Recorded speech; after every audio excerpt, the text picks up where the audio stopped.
యేసు రక్తమే జయం పరిచర్య ప్రైజ్ ది లార్డ్. మే 31వ తేదీ 2024. ఈరోజు దేవుని వాక్యము. యేసు వెనుకకు తిరిగి ఆమెను చూచి, కుమారి ధైర్యముగా ఉండుము, నీ విశ్వాసము నిన్ను బాగుపరచెనని చెప్పగా ఆ గడియ నుండి ఆ స్త్రీ బాగుపడెను. మత్తయి సువార్త 9వ అధ్యాయం 22వ వాక్యము. అవును క్రీస్తునందు ప్రియులారా, ఇదిగో 12 సంవత్సరాల నుండి రక్తస్రావము గల స్త్రీ నేను ఆయన పై వస్త్రం మాత్రము ముట్టితే బాగుపడుదునని తనలో తాను అనుకుని ఆయన వెనుకకు వచ్చి ఆయన వస్త్రపు చెంగును ముట్టెను.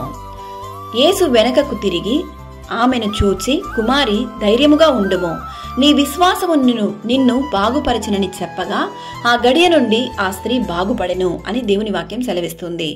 ఈరోజు ఈ వాక్యం వింటున్న ప్రియ సహోదరి సహోదరులారా, ఈ వాక్యం ద్వారా మనం తెలుసుకోవాల్సింది, ఆ స్త్రీ కలిగి ఉన్న విశ్వాసమును బట్టే ఆమె స్వస్థత పొందుకొనెను.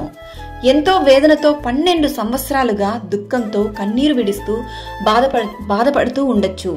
ఎప్పుడైతే విశ్వాసంతో యేసయ్య వస్త్రాన్ని ముట్టగానే ఆమె స్వస్థతను పొందుకొనెను.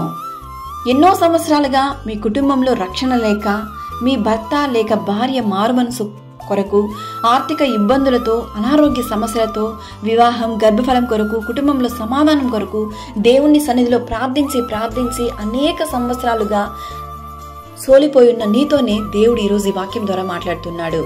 కుమారి ధైర్యముగా ఉండుము, కుమారుడా ధైర్యముగా ఉండుము, నీ విశ్వాసము నీ కన్నీటి ప్రార్థన దేవుడు అంగీకరించి ఉన్నాడు.